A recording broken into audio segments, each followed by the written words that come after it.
Good evening, ladies and gentlemen. Good evening to the listening public, the people here in Nevis, those in St. Kitts, those in the wider Caribbean, and welcome to another edition of On the Mark. I'm your host, Mark Brantley, and as usual, each Wednesday we're here with something that we hope is of some interest to you. We are, of course, streaming live on VON Radio, 860 on your AM dial, www.vonradio.com. We're also streaming live on Facebook on VON Radio's Facebook page. And, of course, we are here hoping that we could have a good discussion this evening on the current state of affairs on the island of Nevis and the wider Federation in relation to this COVID-19 pandemic that has not spared any country, any territory in the world. It is truly a global pandemic. I am wearing a mask. I just put it on because I wanted to show that when we leave our homes and when we go out in public, we really should try to wear a mask. I don't need it for the purposes of this show because I'm here alone in the studio. It is just me, so I don't have any human-to-human contact. But I certainly just wanted to put it on to show to the public that when you leave at home, you should try your best to wear a mask. Not touch your face, I'm sorry, I just did as I pointed to the mask, and wash your hands often. These are all the things that we've been told, and to maintain social distancing. So now that I've demonstrated that, I'll take it off because I admit it can be a little uncomfortable. So I'll just remove it and then we try and continue with the show. All right, so this is me now unmasked. So we are fighting this COVID-19 pandemic together. The Honorable Prime Minister, of course, has been leading the charge at a federal level, and I have sought to provide some leadership on the island as the Premier of Nevis on this matter. There's been a lot of chatter, as with everything else in the country, but I think this is a serious time, and as I always like to say, serious times demand serious attention from serious people. And so we have been trying to approach this in a very methodical way, with the benefit of the advice that we have been receiving. I'm very, very happy. I want to go on record yet again to congratulate Dr. Judy Nisbet and the entire team. She's leading the task force on Nevis, and I want to congratulate her and the members of her team for this stellar job that they've been doing. I want to congratulate Shalisa Martin, our permanent secretary in the Ministry of Health, the Honorable Hazel Brandy Williams, the Minister of Health, the Junior Minister of Health.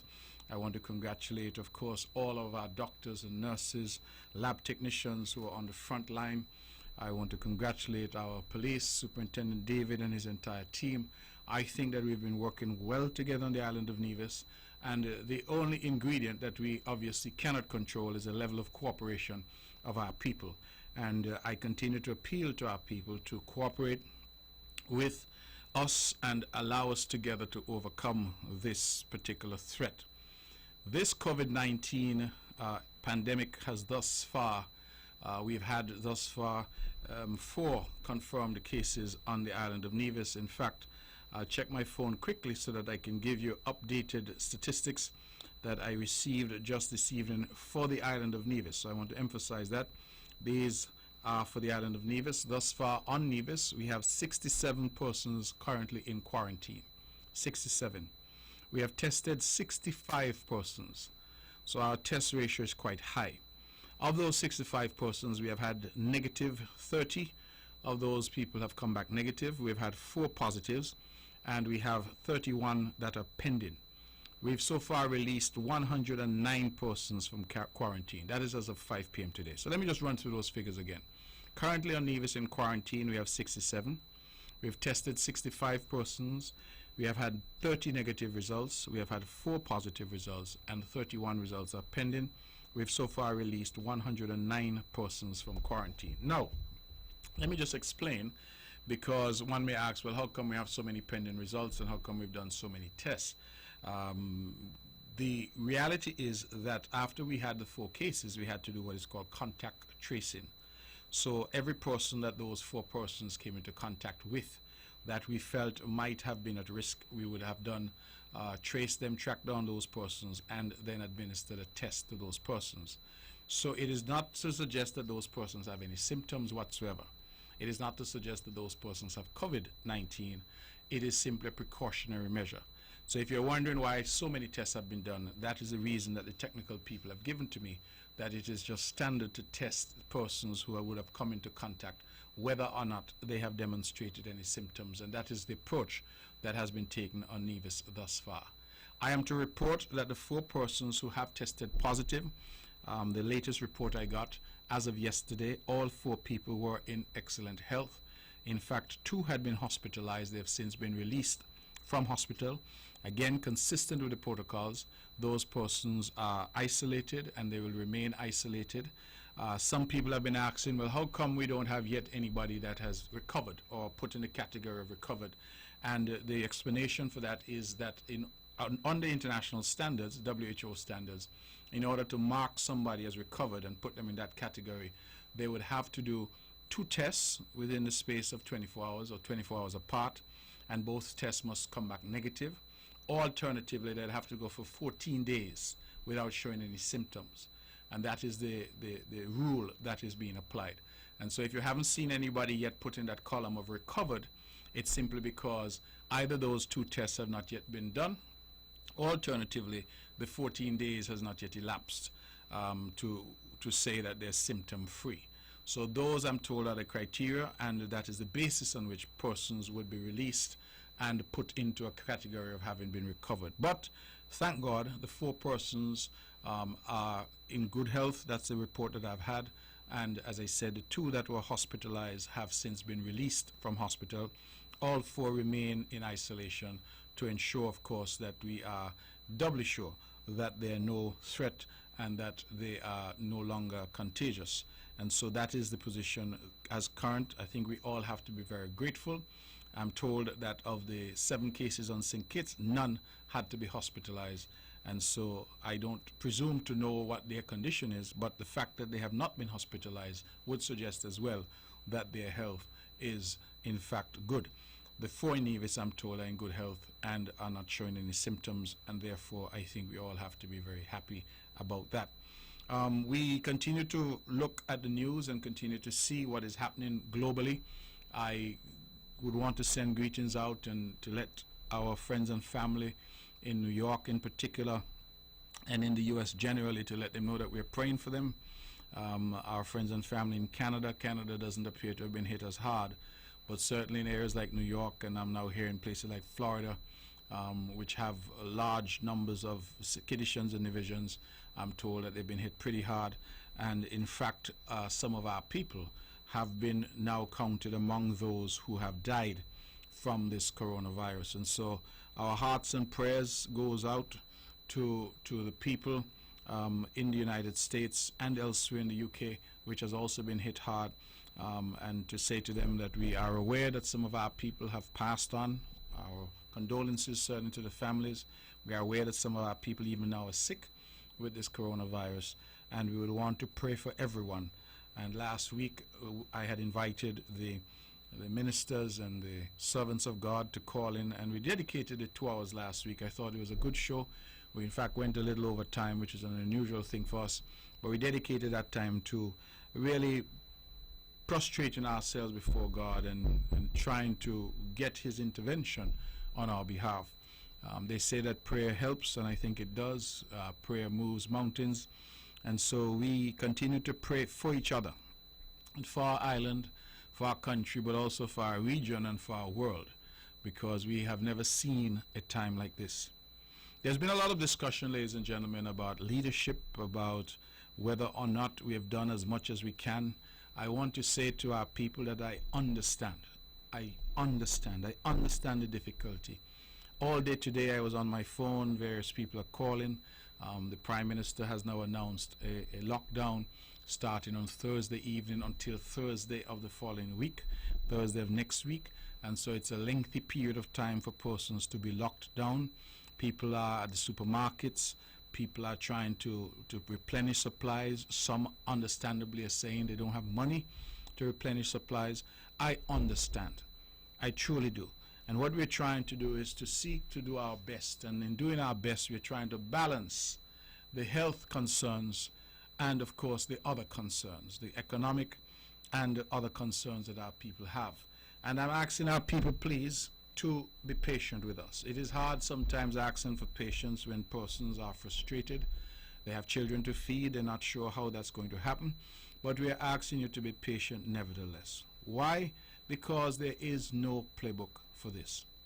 There's nobody who has ever done this and is here to say, well, this is what you do and this is what you don't do. Countries the world over, even the greatest countries in the world, like the United States, are struggling to get this right. You take, for example, shopping. We have sought to say to our people over and over and over again to practice social distancing.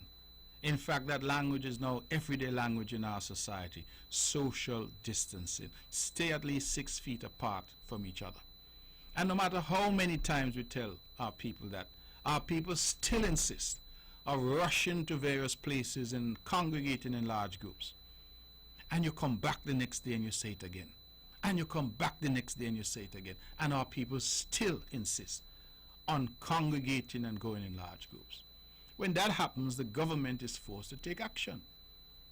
And the action that was originally taken was a limited curfew. Well, you know what happened during the limited curfew? People go on beach, they're having beach party, they're having this kind of thing. Our people have not in the main taken this seriously. They have not in the main been responsible. And we have to call it for what it is. Because the government can talk, the government can put things in place. At the end of the day, our people must see that these efforts are for their benefit. And ultimately these efforts are to keep themselves and their families and their neighbors and our island and our country safe. That is what we are seeking to do. So in the end, we had to go back, and the security forces and the health officials are telling us, listen, you have to do more. And so we went to a lockdown, 24-hour lockdown. People start to complain and say, oh, this is not right because this and that. And we understand. Nobody wants to be cooped up. I don't want to be cooped up at home. Nobody wants to be cooped up. We are a free society. We are accustomed to moving about. But we have to take that personal responsibility and to say that, listen, this is sacrifice. Yes, it is sacrifice. Some people have described it as a war that we find ourselves in. The Prime Minister has used that language. We have seen Queen Elizabeth, who has addressed the UK and the Commonwealth, a rare address by her, only normally seen in times of war. This pandemic is something that we have not seen in our lifetime. Who could have thought that a virus starting in some place called Wuhan would cripple the world? That is the reality that we're dealing with. And so we continue to talk to people, and our people continue to be stubborn in some regards, to not want to listen. I was disappointed that the police have had to make arrests. The police are saying they will have to prosecute some people because no matter the talking, people insist. And so I've decided tonight that we'll use the show to continue that dialogue, to continue through repetition and repetition and repetition, to try and get our people to understand that this is not an easy time for anybody. It is not an easy time for anybody. And what we're trying to do is to put things in place to seek to protect our people. Many people, for example, would like to drive up and down without a seatbelt. The law had to change to say you must wear the seatbelt. You know why? To protect you from yourself. And sometimes, as bad as it may sound, we need to protect people from themselves, because the natural instinct of our people is to do what they want. And I'm saying and calling upon our people, please to cooperate with the authorities. Please, for your own safety and the safety of your friends and family and neighbors and others, practice the social distancing and tap home. If you don't have to go somewhere, tap home. Since people don't seem to understand standard English of stay at home, tap home. Because I don't know what else we can say. Now, for those who are at home, many are experiencing difficulty based on some of the calls that I've had. Some are indicating that they don't have money to buy food and that they're having some problems. And I can say to you that we are seeking to do the best we can to respond through social services. Some of us have responded personally to try and assist. And we're doing the best that we can. But we're also asking our people to be responsible. If you have a little more than you need, remember your neighbor who may not have anything. This is a time where the best in us is being asked for. This is the time when I believe it was John F. Kennedy who spoke about ask not what your country can do for you, but what you can do for your country. This is a time when the country needs all of us to do what we can. In St. Kitts, for example, we've heard of Amory Bakery, my good friend Ernest Amory, who's saying he's going to use the opportunity to give free bread to persons. So that over this Easter weekend, he knows that people at least have bread at their homes. That's a wonderful gesture, and I want to go on record tonight to congratulate Ernest Amory and Amory Enterprises for this fantastic gesture that they have made. I think that this is the kind of thing that ought to be celebrated. Digicel has announced that they're going to increase the basic packages in Nevis to allow people to have HBO, movies, and to do all that at no additional cost. That they're going to remove all the late charges that they would normally charge and things of that, again, to provide some ease. Flow has expanded the service, the speeds, almost doubled it at no extra charge. Digicel has done the same. Just today, I heard from my cousin Carl Claxton, who said that Sol had decided that for all medical and healthcare workers, for every $40 of gas that you buy at Reliable Motors, you get $15. That is, they would contribute $15 of that. I think that these are all excellent initiatives, and other people have been stepping up to the plate as well. But we, at this time, I think we have a choice. This COVID-19 pandemic could either expose the worst in us, or it could expose the best in us. I am asking our people to allow it to expose the very best of the Nevisian people. I know we have it in us. I know who we have always been. Let us now demonstrate the good sense, the responsible behavior, but also demonstrate that we have love for our neighbor.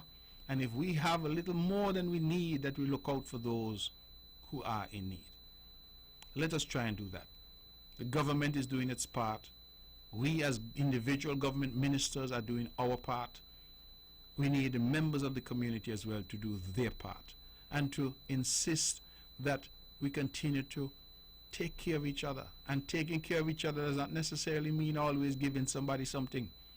It might be saying to your neighbor, neighbor, all those young fellows gathered on your balcony drinking, that is dangerous. Please ask people to go home.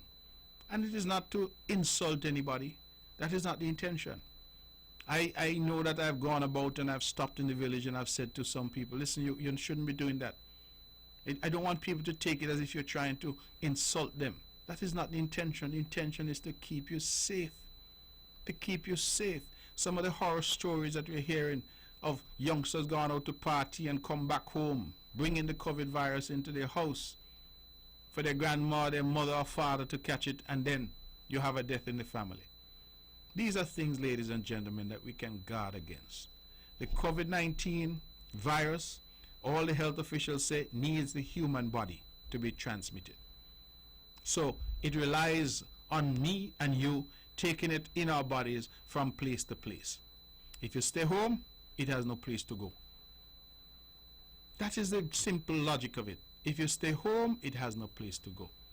And I am frankly amazed at the number of people in Nevis who got noise with the house. I never know so many people house got jumbie. The number of people got noise with the house. Me can't tap in at the house here. Me can't, Lord, I must see me go crazy in the house here. Are you house? That's where you live. And that is what I don't understand. Tap home. Stay in your homes. I just don't understand the level to which our people want to be on the road. They got to be on the road. And so I continue to appeal. Please. It is difficult. I'm not trying to minimize the difficulty. We understand anxiety. A lot of people are out of work. Not sure about the next paycheck. Not sure about their future employment. Not sure about their future. All of us are in the same boat. I worry every day about the island of Nevis. What are we going to do? How are we going to manage? Nobody would be surprised to hear that, because what are our main engines? Tourism, shut down. Our ports, bringing in goods and services, shut down. In large measure, all of our traditional income, even our financial services, we're now struggling to find a way to service our clients, to ensure that we continue to have some level of income coming into the NIA. It is a difficult period, and I'm not going to sit here and pretend. I've never been one to sugarcoat anything for the public. I promise as Premier of Nevis that I will lead from the front, and I will always be honest and open with people. And I think I've done that. I think if those who are fair, they will say good news or bad news, I've come and I have dealt with it in a direct way. That is the only way I know. And so I'm not going to sugarcoat anything tonight. It is difficult for everybody. It is difficult for government. It is difficult for the ministers who are seeking to take decisions in an unprecedented way, in uncharted waters. It is a difficult time. And so I am calling upon our people to tap into that reservoir, that goodwill that we have, that strength and resilience that we've always demonstrated as a people, to tap into that and to work together, to overcome.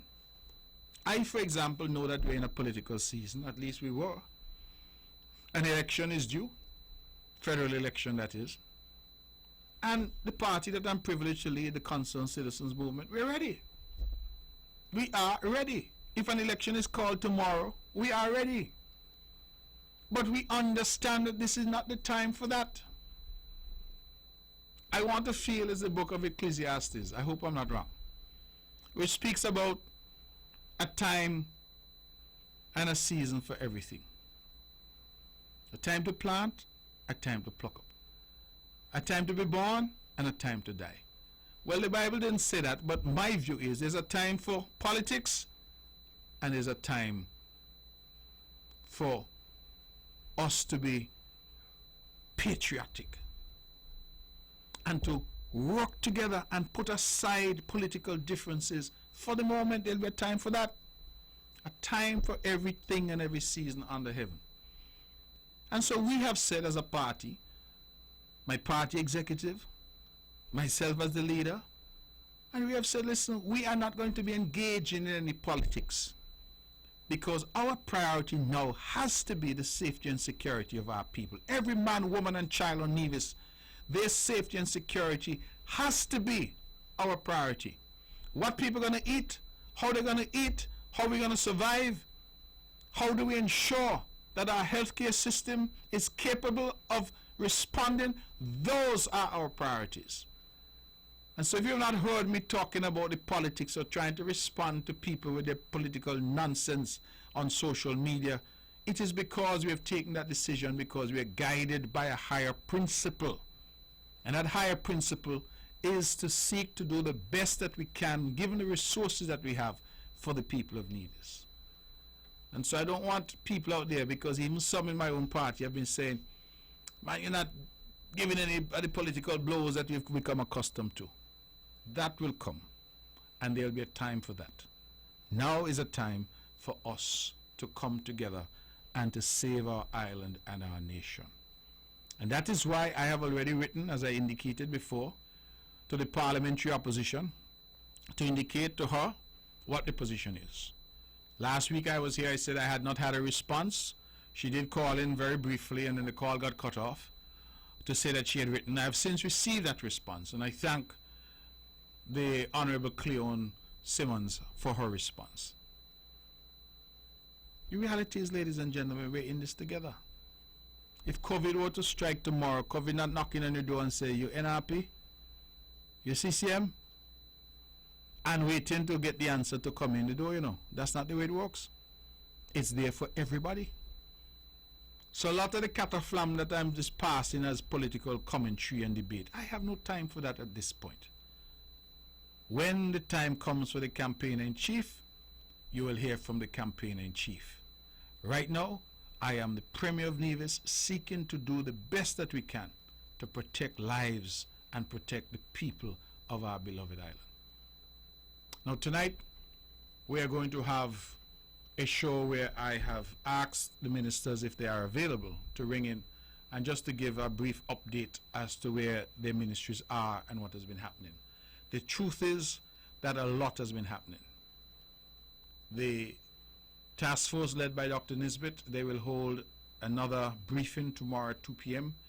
I pray with the grace of God to join them again as I did on the last occasion. I think that that's important.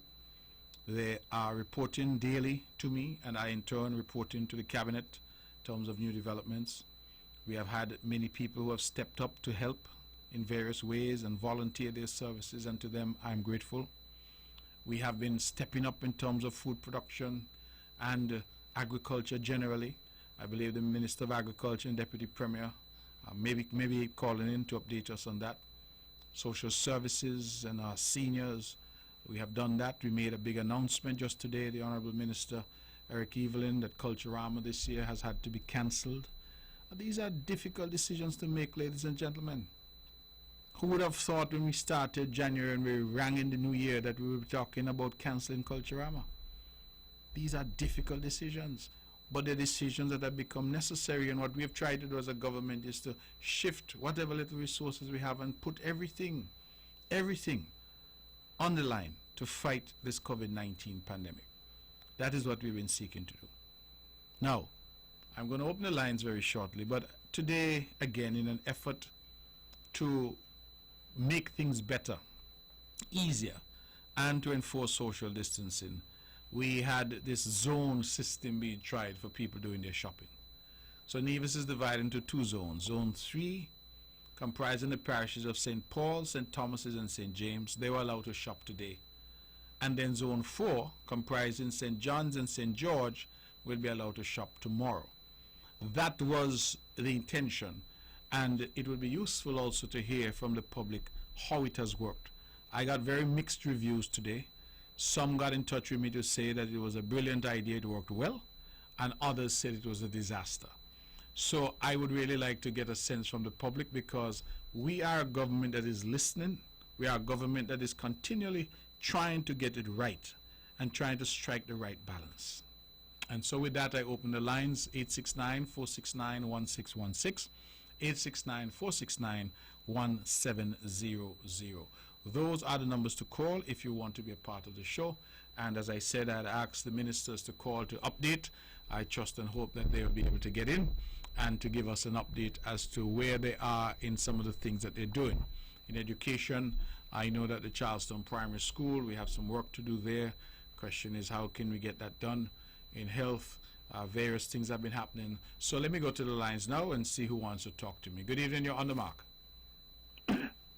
Hello? Mr. Brownlee, sir. Yes, you're on the mark. Good night, sir. Good night, I want to commend you for your leadership. But one thing you said that I want to give my opinion on, you said this is not the time for politics. Yes. But I disagree. This is the perfect time for politics, because this is what we put politicians in power for. This is what politicians will office for times like these. So this is the perfect time for politics. This is where politicians prove they make with a global pandemic, not even at our shores, not even at our doorsteps, but in our bedrooms, in our living rooms, in our kitchens.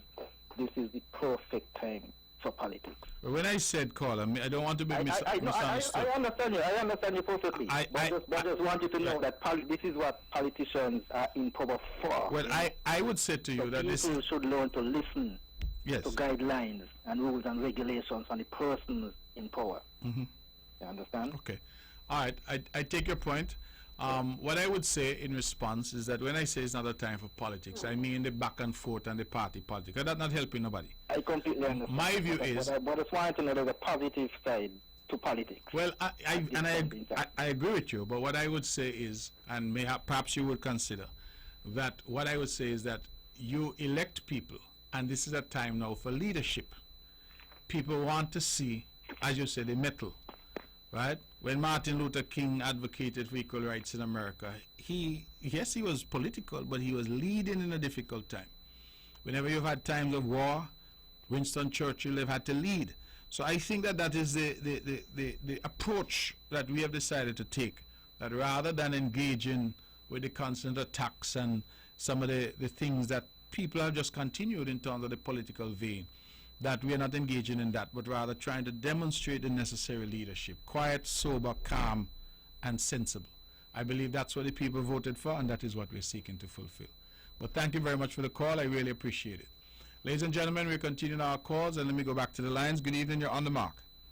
Hello, Bradley. Good evening, sir. Alexis Jeffers here. Hey, how you doing, brother? How are you? Well, I'm doing good. You said there'll be appeal for us because I'm always someone to jump into this first and foremost, you know? Okay, good. Well, I'll turn things over to you. We wanted a bit of update. I know you're responsible for a very important ministry, that is agriculture. People are concerned naturally about food and food security. So I was wondering if you could give us an update as to where we are. I wonder, first of all, I can speak to one of the areas that I'm responsible for, which is disaster management, first of all.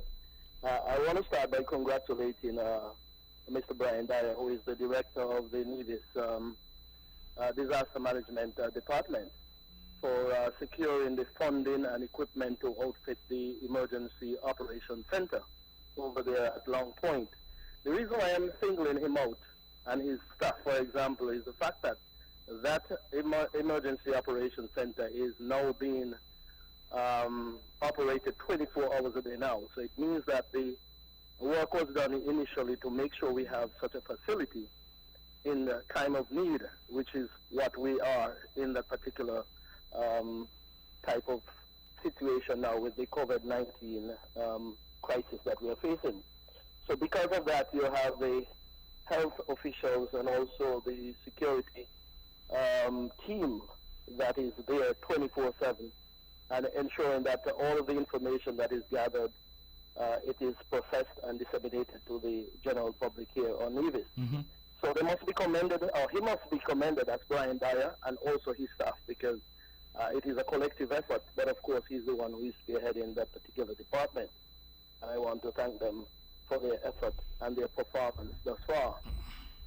But also I am responsible for agriculture, and that is now the talking point now, because at least we are seeing a situation that is unfolding before us that we may very well have some difficulties down the road, whereby food will be an important consideration and factor to deal with as we go along with this particular crisis.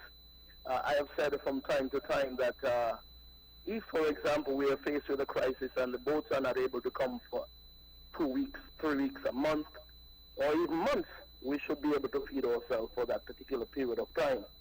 And as such, over the last couple of weeks, even before we would have gotten to the point where we are experiencing a curfew at this point in time, we had our discussions at the Department of Agriculture, and we looked at ways and means by which we can put various packages together to stimulate the effort in terms of increased production in agriculture here on the island.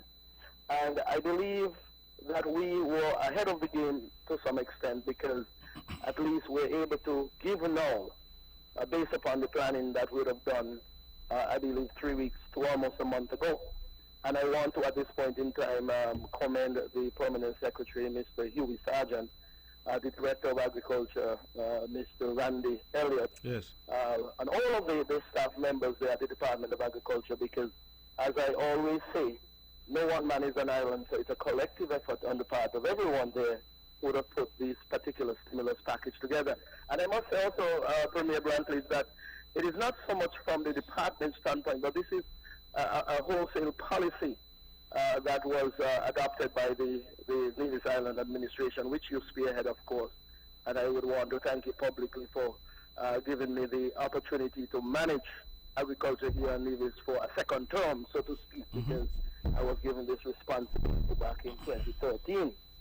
Now, in terms of what we have been doing, you have spoken to that in the past, but I want to reiterate some of the things that we are doing from the department standpoint, so as to stimulate production over the next 6 months and beyond. I believe to date we have given out in excess of 166 trays of seedlings to our farmers, and we can say that that is valued at somewhere around $5,000, yes.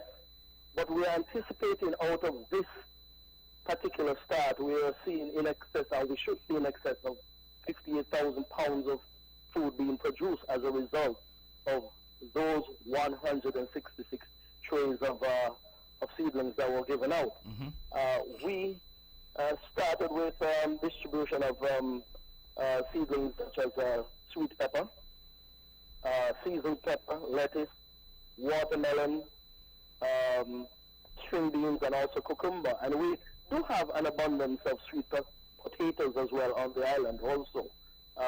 So we're given the materials as well for the planting of sweet potatoes as well. While I'm on that, I actually visited the farm down there in Indian Castle earlier today, where they were harvesting just about an acre of sweet potatoes.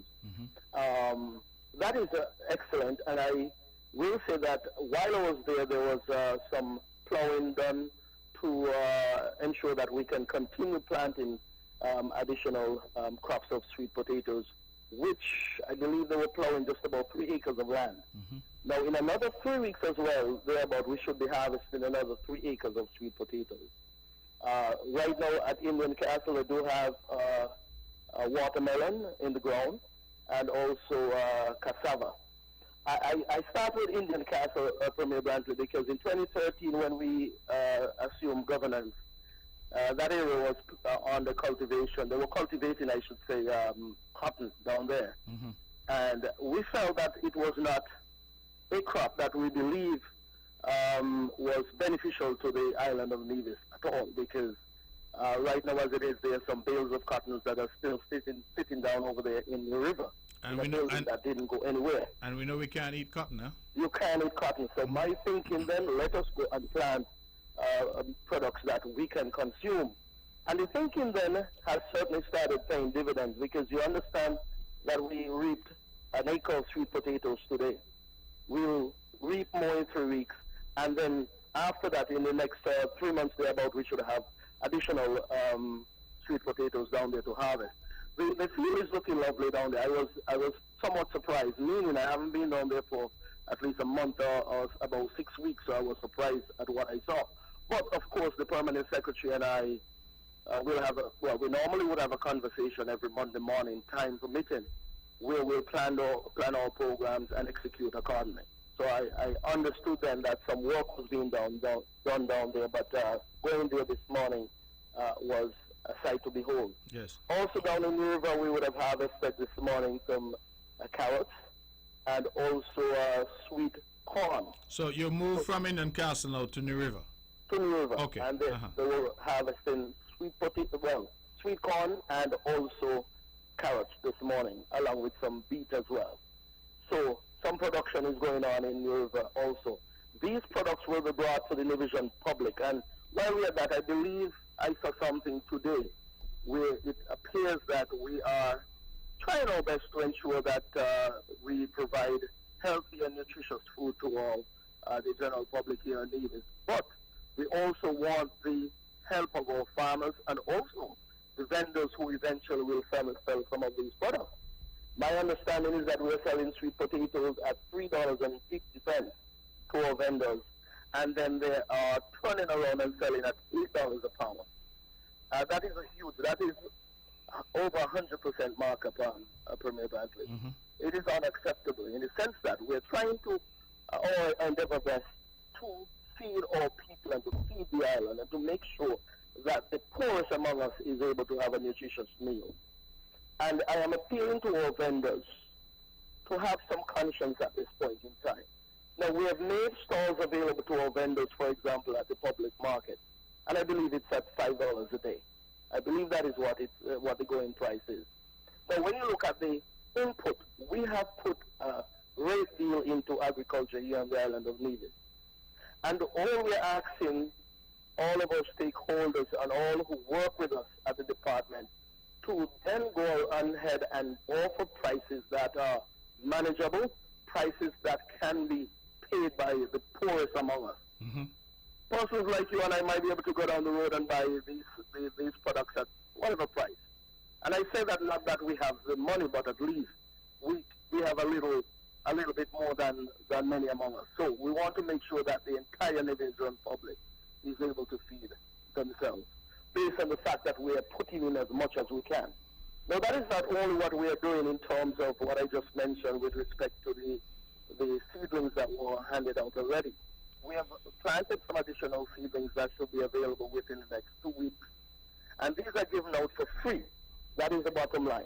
Persons are receiving these free. that is farmers, and also our backyard farmers. We're trying to stimulate our backyard farming as well, so at least 500 persons have already benefited from various crops that we intend to stimulate through our backyard farmers, such as sweet corn, string beans, butternut squash. Those things we're giving to our backyard farmers to encourage backyard And farming. how many people have benefited thus far? At least 500 or just over 500 persons. Okay. Mm-hmm. And I want persons to call the Department of Agriculture and get as much information, and they'll know when to come to collect these seedlings.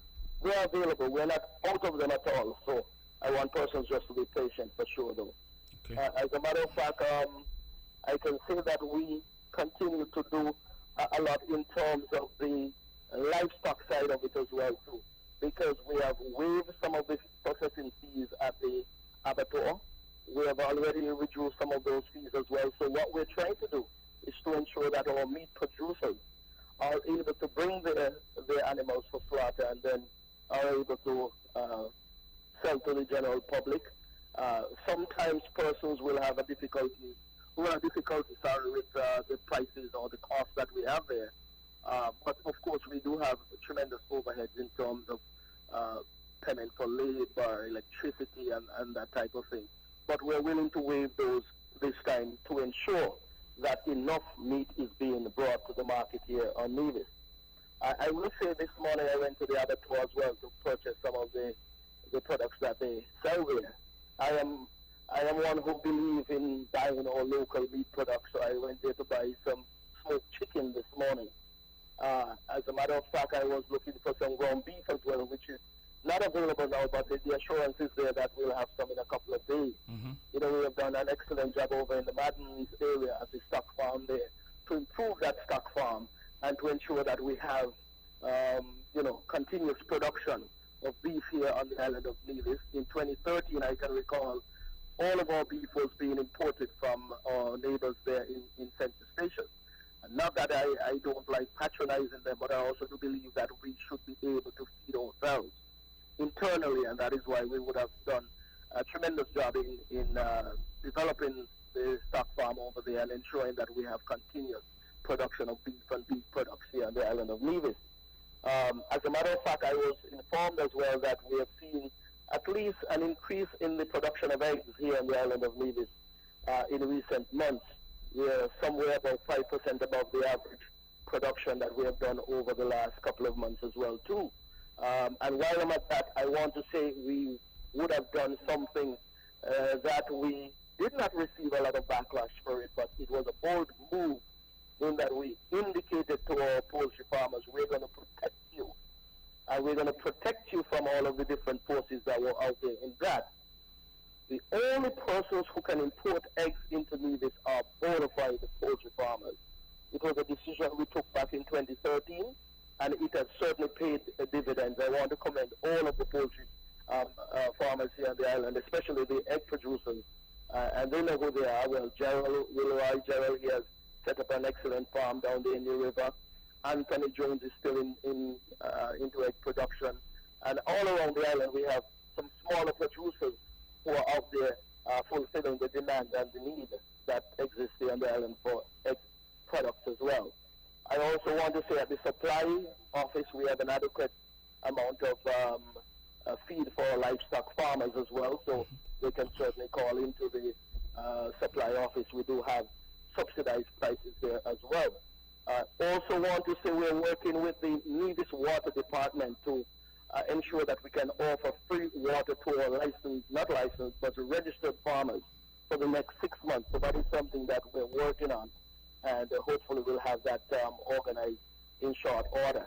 Land separation, Premier Brantley, that is something that is ongoing, and it's being done for free. As a matter of fact, even on the weekends, our tractors are going out and plowing lands for persons.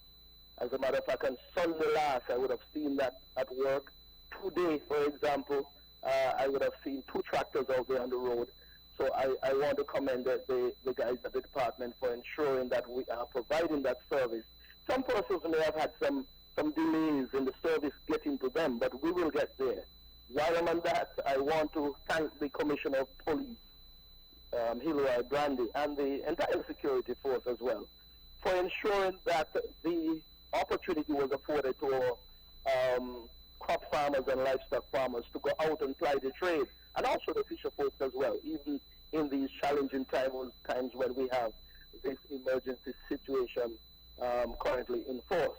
So I want to thank the police for being cooperative in this regard, because, you know, once you have a state of emergency, everything is locked down and everyone should stay indoors as you have been preaching, but of course people still have to eat. And the fact that people still have to eat, you still have to produce. And that is why I have to commend them for their effort in terms of ensuring that all stakeholders are still able to ply their trade. And of course, you may have heard this before, I would have mentioned it some time ago, Premier Brantley, where because of the production we've had, and because of the effort being put out there by the persons on the front line, the security force, healthcare workers, the Department of Agriculture, along with some of our stakeholders, our farmers would have made some donation as well. We would have donated 7,000 pounds of food to the Ministry of Health, and also about 4,000 pounds of food to our security forces. That was done late last week, I believe. I think it was late last week, or Monday. Was it Monday? But sometime within the last couple of days, we would have done that. And I want to commend the PS for that initiation as well. So we want people to continue to eat healthy and nutritious food, and also we want the price to be affordable. All of these things that we're offering, this is being done for free, and it is the initiation of the Nevis Island Administration under your leadership, Premier Brantley, to ensure that we have food security here on the island of Nevis. And I believe when we talk about these things, many other islands or neighboring islands may be envious of us. And I would want them to be, because we want to be the trendsetters in the region in terms of what we're doing in agriculture.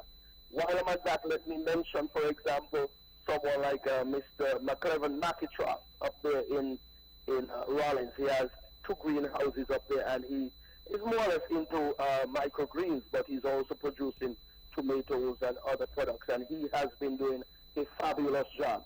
And I want to commend him and all others who are doing an excellent job in ensuring that the island of Nevis continues to produce, and we continue to produce food of the highest quality so that we can have healthy and nutritious meals here on the island of Nevis. So, Premier Brantley, I believe I would have touched on a few areas, and of course, as we go along throughout this period of time, we'll continue to remind the persons what are being offered, and also we would want to make a public appeal as we go along as well to our vendors and those who are selling to our Nevisian public.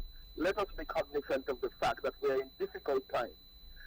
Persons may not have the spending power that they once had before, because we know the challenges we're facing at this time, and we want persons to still be eating healthy and living healthy lifestyles. So we want everyone to come on board and to do their part in ensuring that we are feeding the Nevisian public and feeding them healthy and wholesome food at a reasonable price. And I think that would be my tagline moving forward, to make sure that we're keeping prices at a minimum, because we are sacrificing some of the revenues or some of the monies that we could have made from the department standpoint to ensure that the stakeholders that we work with are doing what they should do to ensure that we have food security on the island of Nevis. Okay. All right. Well, thank you for what I thought was a very comprehensive report. Thank you, Deputy Premier. Appreciate it. Sure enough, and all the best. Okay. Thank you very much. You. Let's go right back to the telephones. Good evening. You're on the mark. Hi. Good evening, Mark. Mark, there's a proposal. I think that all political parties them in the Federation should get together and suspend anything about election for 1 year, and everybody should join the fight in the war against this dreaded disease in a positive way. Mark, I would like to commend the police and the way they're handling themselves with the state of emergency. They have done an excellent job so far. And Mark, also, I would like to use a quotation: ask people to tap tap the good side at home so that they can live a long and productive and healthy life. And Mark, also, I just have something to say what a lot of people are not talking about. You know, like when people go to shop and so, and they're handling money, I think that people should have gloves, or you encourage people to use the card, because remember, a lot of people is not really talking about the money turnover, because money being passed through a lot of hands and we don't know what's going on. I think people should use gloves while handling money and so on. And I think that we need to encourage people to use cards instead of money. Not everybody have cards, but if they don't have any card, they should use gloves while handling money, especially at the supermarkets and so on. Okay. All right. Well, thank you very much for that. The suggestion is noted, but again, we are taking the recommendations, of course, coming from the technical teams. That is what we have traditionally been working with. And that is why I think the continuing emphasis is on good hygiene, that people wash their hands, they use hand sanitizer. This is critical, and so we would need to continue in that vein. The numbers to call are 869-469-1616, 869-469-1700. Let's go back to the phones. Good evening, you're on the mark. Good evening, Mr. Premier, and good evening to the listeners. Spencer Bryan here. Good evening, Minister. How are you? I am not bad. I just wanted to chime in, and give a brief update and a brief report. Well, before you do that, give me a moment to wish you and the missus a happy anniversary. I know that celebrating in this kind of environment is difficult, but I want to wish you God's continued grace and blessings, and wish you many, many more years of love and happy marriage. So thank you very much. I don't know if the general public knew that today is your anniversary. So I'm happy that you're calling in on your anniversary, and I asked Mrs. Brand to forgive you for the next couple of minutes as you give us an update. Well, thank you. It's been 20 years, and it's been a wonderful journey. I think that the chemistry and the relationship that both the missus and I have had has been a wonderful one, and I certainly want to say kudos to her. I've been charged with a number of ministries, and just like everywhere else, we are facing some very difficult times. And one of the areas certainly is the Ministry of Labor. And this is an area that it is certainly creating a lot of headache for all people throughout the world. A lot of people are laid off, and persons have had reduced working time and so on. But here in the Federation of St. Kitts and Nevis, at the federal level, Social Security, in partnership with the federal government and the Labor Department, would have set aside some $15 million to assist the workers of St. Kitts and Nevis. And what they've created what I call a very simple procedure. There is a form that Social Security would have uploaded on their website, and it's a 2-page document, nothing too complicated.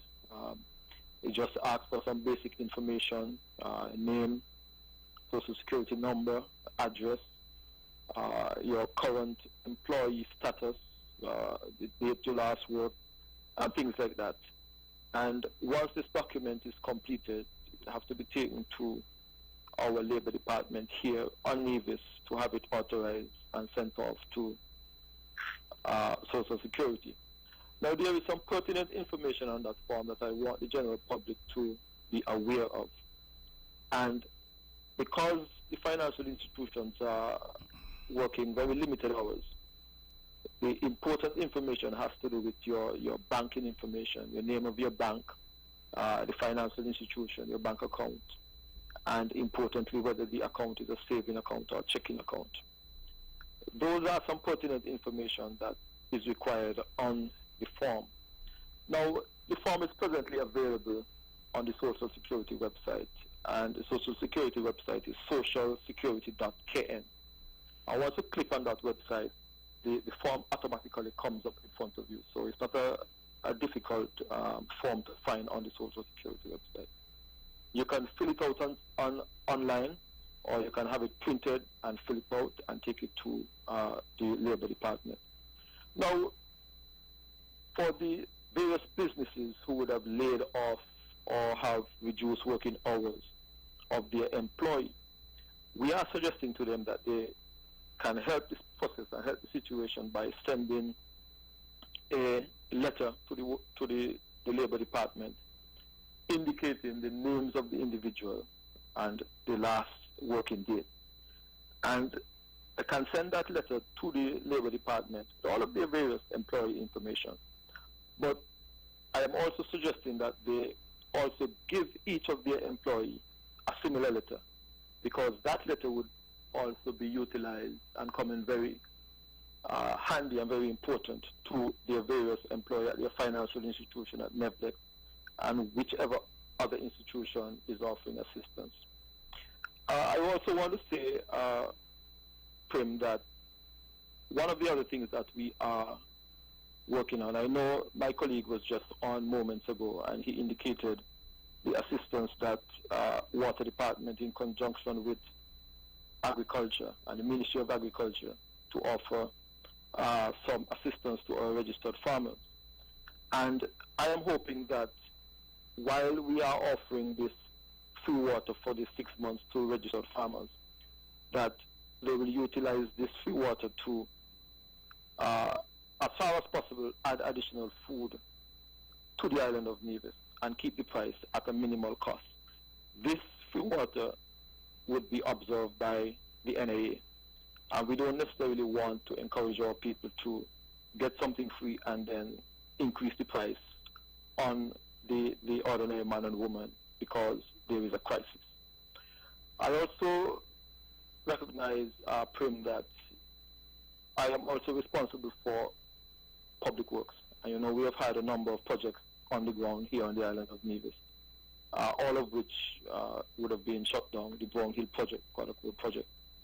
And while these projects are still on the ground, we want to encourage the road users to drive carefully if they are on the road, because there are still some obstacles around the passageway in some of these areas, because they are still under construction, are not as clear as we would like them to be. So we want to appeal to our drivers to drive with due care and attention in these various areas. So the post office, you know, the area at the post office is a very confined space that is closed at the moment. You know, our water billing department is also closed. And these are areas, because of the very limited space by nature, we took the decision to have them closed because of the social distancing policy.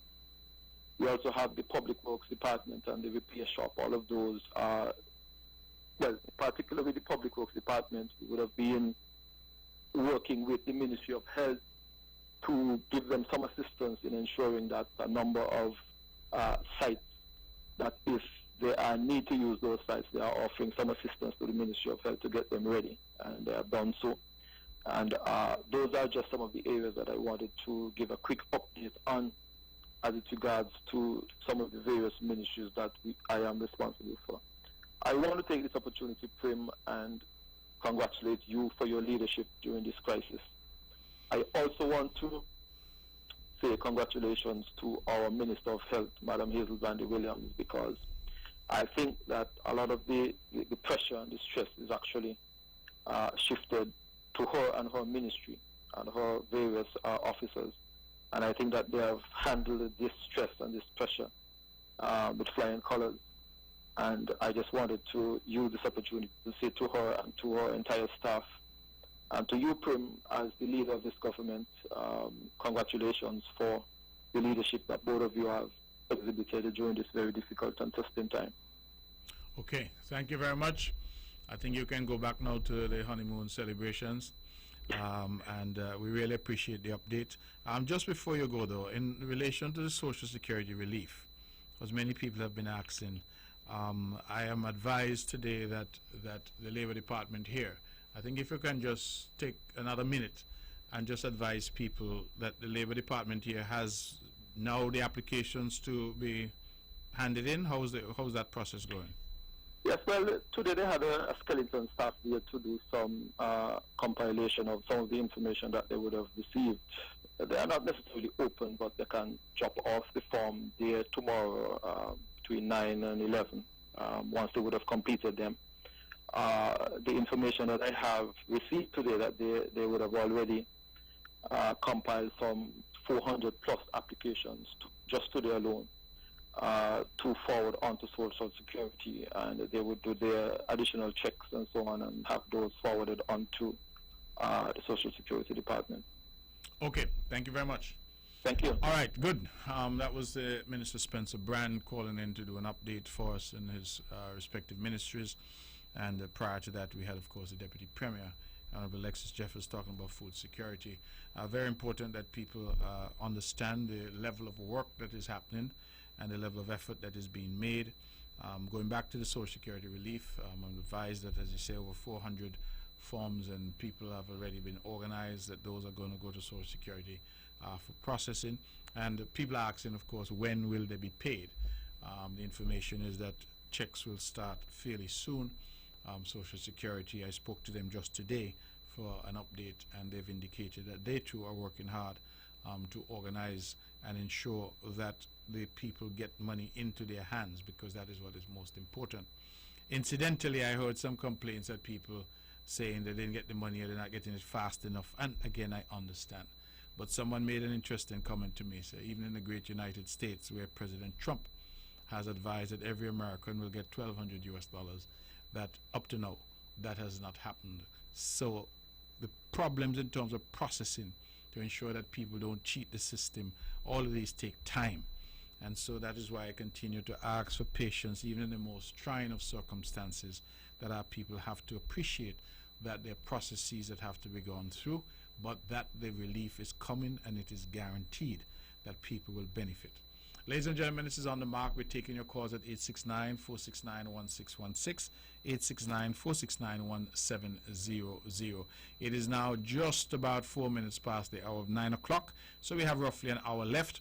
And as I indicated, I'd asked ministers to call and to give an update as to where they are and what was happening in their ministries. So far, we've heard from the Deputy Premier and, of course, the Honorable Spencer Brand, who took a moment's rest from his celebration of his 20th wedding anniversary to call and update us. And ultimately, that is what we are here to do, to serve. And that shows, I think, the level of commitment that we have to ensuring that our people are updated and our people know what is going on. Now, people were out there today shopping. I've heard various comments and various complaints. I'm inviting people to call in and share their views as to what we might have been able to do better. That, I think, is going to be critically important to us, so that we have a sense of where we are and what we're going to do. We're listening. We don't have it perfect, but the reality is that we need for our public as well to try their very best to be understanding and be cooperative. Because the truth is that today I'm told that there were people who were trying to shop who were not zoned to be shopping today. Today I'm told that, for example, people in Gingerland flocked to Best Buy supermarket in Gingerland because they were of a view that because in Gingerland they could move about. And, you know, again, what is the government to do? Everybody blames the government. But what is the government to do? The government says these are the zones. Stay at home unless it is absolutely critical. People decide, I don't care what the government say, I'm going to do what I want to do. And then people turn around and blame the government and say the government didn't do it properly. Every rule that is put in place with the expectation that the public will comply. And when that doesn't happen, the only recourse that we have left is for the police to go wild. Arrest people, lock up people, charge people. And I'm saying all of that could be avoided if our people only behave responsibly. What is so difficult about that? Behave responsibly. Now, if today you know that you were not supposed to be in the group shopping, why were people out of the zone and trying to shop? This is the kind of thing that, ladies and gentlemen, I just think is unnecessary. And again, yes, the government is there to govern and to make the rules, but our people themselves have to exercise some discipline and take some responsibility. The life you save might be your own. So let us continue to work together. Let me go back to the phones and take some more calls. Good evening, you're on the mark. Good evening, Mr. Premier. Good evening, Minister. How are you? I am doing well. How are you doing? I'm okay. Fantastic. Well, I just want to call in to share some information regarding in terms of what's happening in my ministry. And I want to first start with what's happening in social services, because of course everybody would know that that is in fact one of the essential services. And my social services staff have been working overtime. They've been working very, very hard during these very difficult times. And we want to assure members of the general public, I've been doing that since last week, that the social services department, we are committed to being here with you throughout this crisis. I would call it a crisis because a lot of people are crying out. Some people don't know how to deal with staying in. But we at Social Services, we are there on various fronts to take you through and to guide you through and to be with you through this entire crisis. I want to assure persons once again that our meals program, it is ongoing. We have never stopped in terms of the preparation and the delivery of our meals. So persons who have been on the meal program, they continue to be served ever since we've had the state of emergency. And that will indeed continue. It will in fact continue. And so if there's anyone who is on the program who is not being served, we would want to hear from you. And of course, now and again, we get calls for persons who would want to be a part of the program as well. And so if you're not on the program and you're eligible to be on the program and you would like to be on the program, we would want to hear from you as well. Now, apart from our meals program, we continue to facilitate primary caregivers who must be out during the state of emergency. Even if it's a total 24-hour lockdown, persons have to be out because there are some persons in our community. There are some persons who are sick, who are shut in, some elderly, some persons who are housebound, who must get that care from someone else. There are times when people have to go in to give those persons their meals, to have them bathed and that sort of thing. And so we, in conjunction, in collaboration with the police department, we have been facilitating that.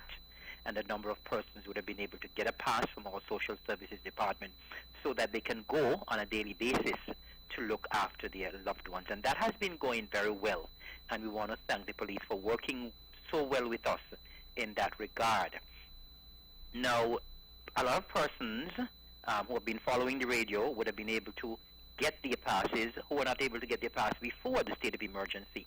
And I just want to, at this point in time, again, for persons who may still be requiring a pass to go and look for your relatives or the sick and the shut-in, that you can contact the Deputy Director, Ms. Joyce Movin, at 664-9670, and she will be able to facilitate you in terms of going to look after your loved ones. I must also indicate here as well, Honorable Premier, that we do have a counseling unit in social services. I know when the state of emergency was announced, it was announced that the mental health counselors here in Nevis will be available. But I just want to add here as well that we have counselors attached to the social services department, and those counselors remain available. You would not be able to see them face to face, but they are available to do remote communication via telephone. I have two telephone numbers that I want to give because, Premier Brantley, these challenging times, people are home, people might be thinking all kind of things, and we want people to remain emotionally stable as well. We want people to be mentally stable. These kind of times could drive people to do all kind of things, and we want people to be as mentally stable as possible. And so if you are experiencing some emotional challenge or psychological problems, we want you to take advantage of our counseling service that we have at Social Services. And the numbers you can call are 664-7269 or 665-9565. Let me repeat those numbers. 664-7269 or 665-9565. and you can call, you can text, you can WhatsApp those numbers, and our counselors will be very, very happy to respond to you, to give you some counseling, so at least you can know how to weather this storm, because this is like a storm, how you can go through this period and be as mentally stable as possible. I also want to sound a note of caution as well, because apart from having our counselors, we also have a family division and who look after persons who are abused and so on. We want to just please ask persons that now that you're home, you're spending a lot of time home with your spouses or your family members, please try not to abuse anyone during this difficult time. It is already a very difficult time for all of us. Mm-hmm. And sometimes, as I said, you may want to go off a little bit mental, but please do not abuse your loved ones. If they are really your loved ones, you will not abuse them. And so, we're asking you kindly, try to live in love during this period. We need each other. And the worst thing you can do to your loved one in times of these, like crises like these, is to abuse them. So I really want to commend the Social Services Department, the director, Ms. Sandra Maida. I know she has been under tremendous pressure. I recall when I spoke to her a couple days ago, she said, Mr. Evelyn, my phone is ringing every minute. So I really want to commend her and the deputy director and the entire team at Social Services. I mean, I was at the office today. We gave out some food vouchers today, so we are always there helping the less fortunate. Well, let me, since I have you, and not trying to interrupt unnecessarily, but as you mentioned, food vouchers. A lot of people have been contacting and saying that they're having some difficulty. They are, trying to stock up. They're trying to get food. We know a lot of people are out of work.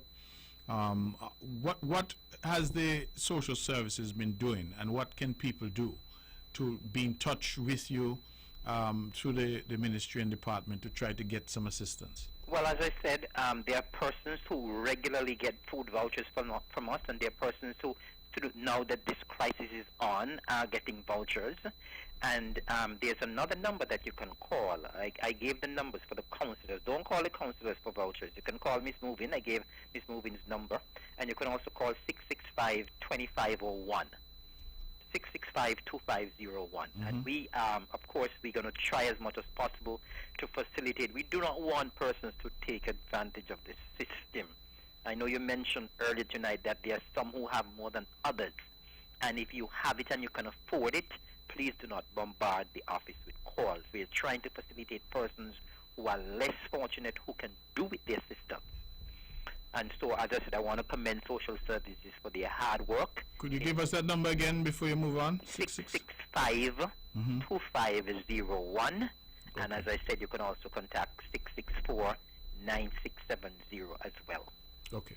So I just want to say that social services, we have been working overtime during this period of crisis, and I just want to assure members of the public that we are here for you, and we will continue to be here for you during this very, very difficult time. Okay. I want to turn quickly, Mr. Premier, to Culturama, because I'm sure most persons would already know that I made a statement today with regards to the cancellation of Culturama for 2020. Of course, it was a difficult decision. I mean, but of course, I believe people understand why the decision had to be made. We know that Culturama is several months away, but we don't know what the future holds in terms of this pandemic. We are seeing some very strange things happening globally. We are hoping that those strange things do not reach our shores. But of course, we are living in a global village, and what happens overseas tend to affect us here, whether directly or indirectly.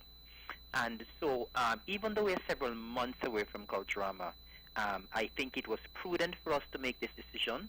This decision came about because of discussions in the cabinet, as well as we would have solicited the views of the Culturama committee. And I want to thank the members of the Culturama committee for responding so well and giving their frank opinion. Of course, they were very well respected and very well received. And so because of what we have discussed as a cabinet and what we got from the Culturama committee, we have decided to cancel the festival for 2020, or in essence, we are actually postponing Culturama 46 until next year, because next year when it is held, it will still be Culturama 46. So we are cancelling this staging of the festival this year, but in essence we are postponing Culturama 46 until next year. And so it was originally scheduled for July 23rd to August 4th this year, and now we are giving you advance notice over a year now. So we're going to be having Culturama 46 July the 22nd to August the 3rd, 2021. It gives us a lot more time to plan, and we will redouble our efforts, and we are assuring members of the public that we're going to have a festival bigger and better in 2021. Of course, there were some mitigating factors that would have caused us to come up with this decision, Mr. Premier. And of course, we all know that Culturama is more or less funded by the government. It's a government institution or government product. And we have normally some very hefty expenses every year. Of course, I think the whole of Nevis knows that. Last year, our expenditure was over $800,000. And with all that is happening with the COVID-19 pandemic, with we having to divert funds into initiatives that will help our persons who have been disadvantaged during this crisis, we don't think that we will be able to channel money towards Culturama this year with all of what is happening. And as I said, we don't know what the future holds in terms of this pandemic. Apart from that, all of our sponsors will be under pressure as well. And we think it would be unconscionable to go and approach our sponsors for sponsorship packages. Of course, we know we normally get tremendous support from our divisions and friends living in the diaspora, and they are under tremendous pressure. They are being disadvantaged at this moment, and we don't expect that they will recover on time to be able to come for the festival this year. And so we wouldn't want to put that pressure on them again. And of course, there's a time factor as well, because with all of what is happening, with all of the lockdown, with the state of emergency, we are losing time. We are losing time to plan, we are losing time to promote. And we don't know how much more time we will lose.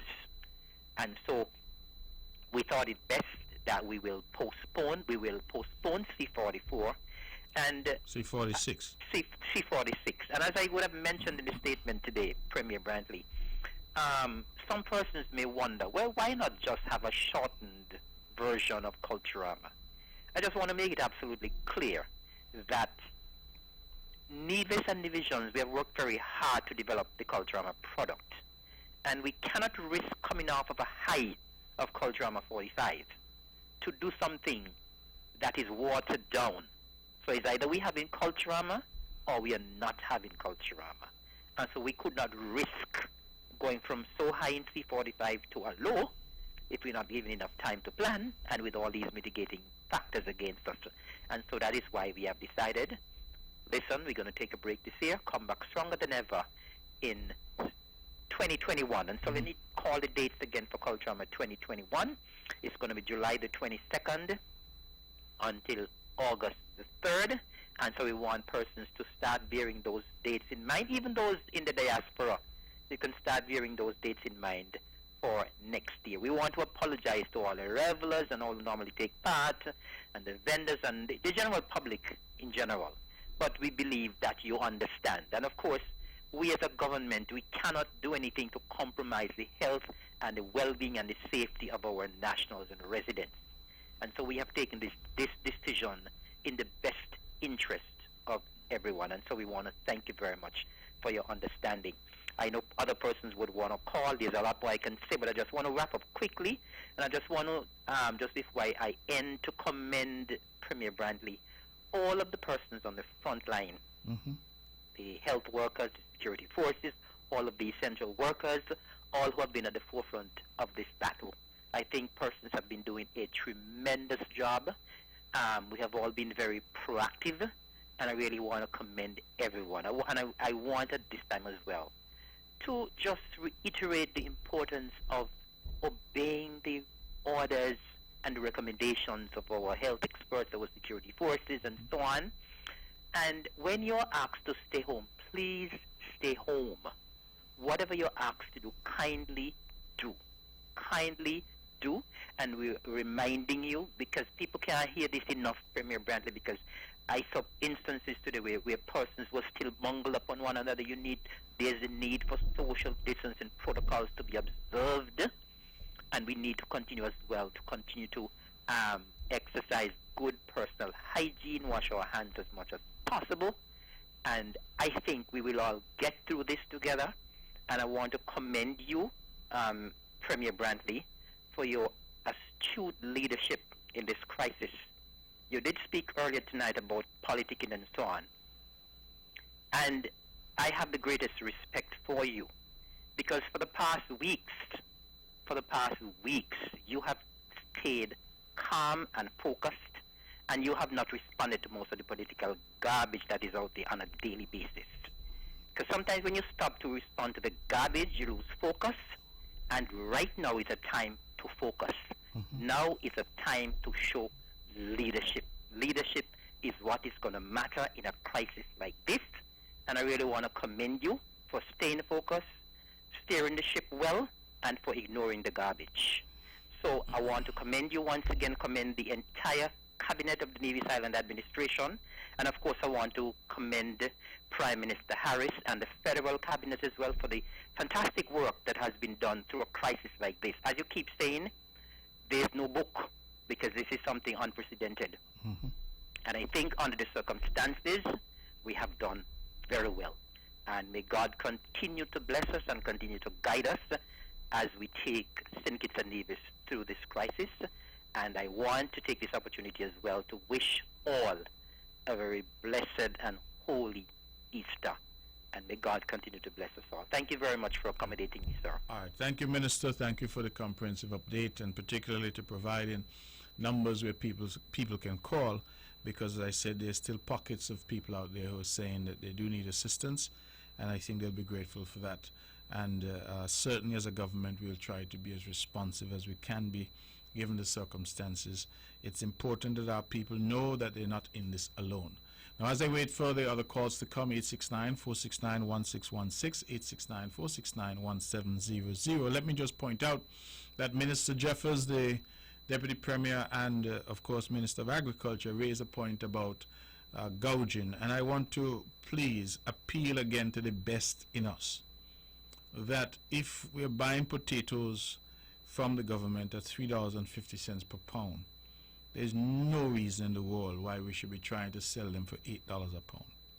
We're buying cucumbers, I'm told, for $1.50 a pound and trying to sell them at $4 a pound. Let us be mindful that we are in this together. And this is not a time to try and rape and pillage. This is a time to work together, to be our brother's keeper and our sister's helper. Let us truly live out our creed of country above self and think about others. We understand people want to make money. We understand that. We understand everybody has to live. But let not you making money and trying to live be at the expense of your brother, man. And if you're buying potatoes from the government at $3.50 a pound, I think you could offer a better price than $8 to the public. So let us please work together. Let me go back to the phone now and take some more calls. Good evening, you're on the mark.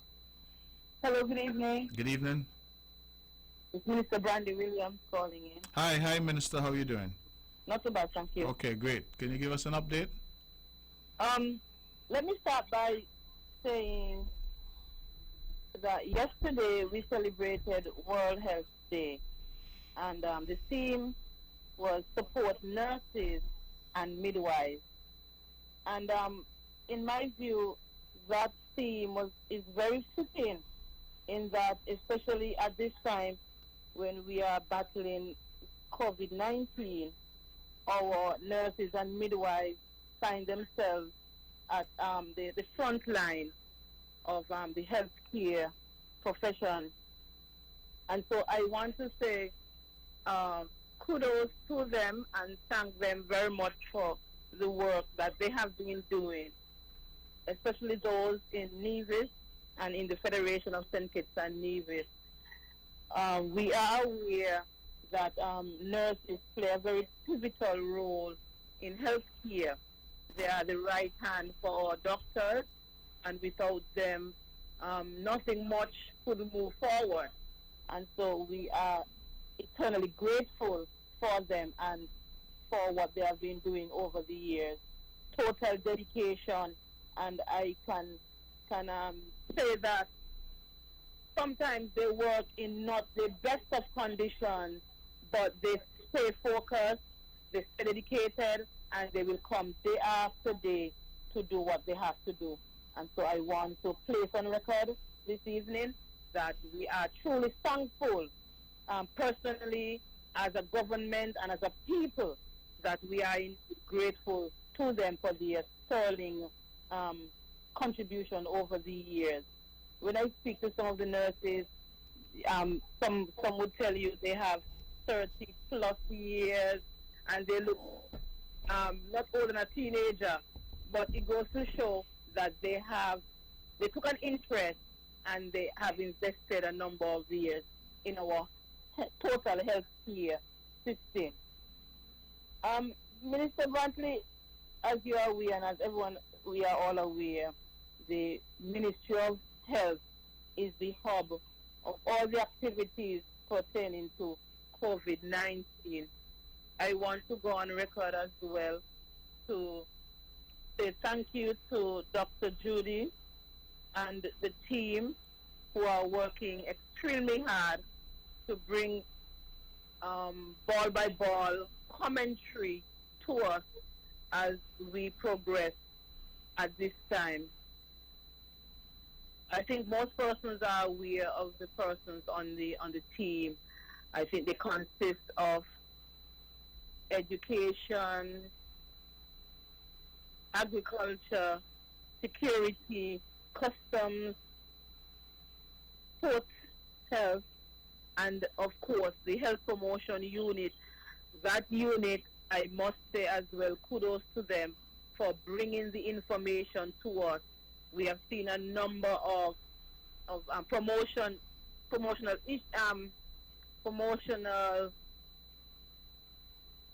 what you call them? Videos, public service announcements, yes. An announcement.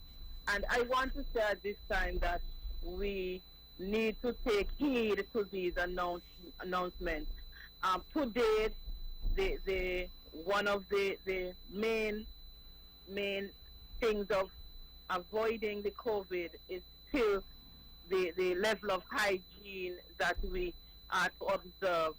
We are to continue to washing our hands regularly, covering our coughs and sneezes, and most importantly, to observe the social distancing. We are still not doing very well in that regard, as I observed today as I move through town. We are still not doing an excellent job at that. But our health promotion unit continue to push the various activities that we need to take and we need to be cognizant about. And I believe that with constant repetition, persons would get it eventually. We have continued in our preparation for the worst case scenario. To date, we have prepared a separate building off-site in an eventuality of housing persons who might become critical. I must thank Sylvester Brown Thompson as he heads up the maintenance crew who would have done the remedial work on that building. We have also secured some areas for quarantine sites, and I would also like to thank that individual who would have made his property available for that. Tim, there are so many things to go through that it gets overwhelming at times. However, I want persons to continue to listen to the advisories, and most importantly, listen to the health promotion unit, the Ministry of Health, where you will get the right information and not to be listening to second-hand information as we go along. Another thing I would want to make persons aware of is that just this week we would have launched, well, it has not yet been launched, but is now active, a new app that would record personal symptoms. So we are asking as many persons as possible to go online and to access this site where they can log in their information and then report any symptoms that they might have, flu-like symptoms that they might have. I want to say thank you to the hospital administrator, the lead person at IT, Mr. Jaron Brown, the legal advisor, and the persons at the health promotion unit who were instrumental in putting the app together, and it will now be rolled out to the general public as of tomorrow, Thursday. And what is this app? Just explain. What does this app do? What we are trying to do is to manage the cases of COVID in Nevis rather than just waiting. It assists with the tracking process. And so rather than going out there and just simply looking for the cases, we are asking persons, if you have any flu-like symptoms, just go on this app and register yourself and register what symptoms you are having. In that case, the health technicians will then come to you as opposed to you coming to the hospital or going to a doctor's office. Okay. So it allows you to monitor yourself at home. That's right. Okay, good. All right. Yes. I would also like to say heartfelt thank you to the solid waste department as well. They too form part of the health unit, and so they themselves have been doing an excellent job in the waste collection. Because we are locked in, we tend to eat more, and so we generate more waste. And they have been out there putting in extra shifts to ensure that the place is being kept clean as well. So I want to say kudos to Mr. Hendrickson and his team for doing an excellent job. And so, Premier, all in all, I want to say thank you to the entire health fraternity in Nevis. I would not want to single out any particular person because, in my view, we are all pulling our weight. We know that we are all in this thing together, and so it is an all-hands-on-deck approach that has been implemented over the past 2 weeks. I would want to say as well that most persons are aware that we now have 4 cases. I am happy to report that none of the 4 persons are critical. They are improving as a matter of fact. And so we would want to wish them speedy recovery. The important thing for us at this point is to contain this virus. And so I am admonishing persons to adhere to the lockdown restrictions, the curfew restrictions, stay at home if you have absolutely no reason to be out. However, for the essential workers, you have to be out. I am asking you to be as careful as possible because we are told that this virus is airborne, and if it's out there and you are not protected, you run the risk of contracting it as well. Okay. So that is my bit so far. And once again, all in all, thank you very much to all persons who are fighting the cause. Okay, thank you very much, Madam Minister. We're grateful for the update. I think I just want one perhaps not clarification, but expansion of the point. You said that it is airborne. I think people should understand that it is transmitted from person to person through droplets. So it's not as if it's in the air floating around. Yes. I think that's important because we don't want people to think that. I think when you say airborne, you really mean that if somebody were to sneeze or to cough on you, etc. That is why the social distancing is so important. Yes. And the wearing of masks when people go out in public, that too is important. And incidentally, I think there are lots of young entrepreneurs here in Nevis who are making masks. Yes. And I would want to give them a plug as well. And people can buy a mask locally if they so desire. The government as well at some point will, of course, do what it needs to do. But I think that for those young entrepreneurs, seamstresses and people like those who are out there making masks, we encourage, of course, people to patronize them as well. Of course, I am happy that the entrepreneurs have stepped up because we were actually becoming concerned with the number of persons who were requesting masks. And those that we had, we definitely have to keep for those persons on the front line. So I am indeed happy that the young entrepreneurs have come forward. I think in the last regulations that were read out, the persons are supposed to wear masks. Yes. So I am encouraging everybody to patronize the young entrepreneurs, as well as you can be creative as well, and make sure you cover up. Okay. Thank you very much again. You're welcome. Okay. All right. God bless you and thank you for the work and that you and the team have been doing. I think that history will judge us, and we hope that history will judge us kindly for the effort that has been put in this difficult time. I keep saying, and perhaps I'm repeating myself unnecessarily, but I keep saying it, there is no playbook.